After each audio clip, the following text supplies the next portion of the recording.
నేను ఆయన పక్కన పెట్టుకుని చెప్పాలి, ఆయన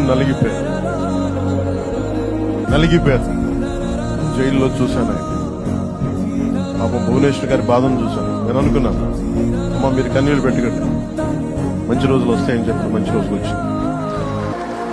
వారికి మనస్ఫూర్తిగా వారికి నా హృదయపూర్వక శుభాకాంక్షలు. మీరు అద్భుతమైన పాలన ఇవ్వాలి అందరికీ మనస్ఫూర్తిగా నేను తెలియజేసుకోవచ్చు.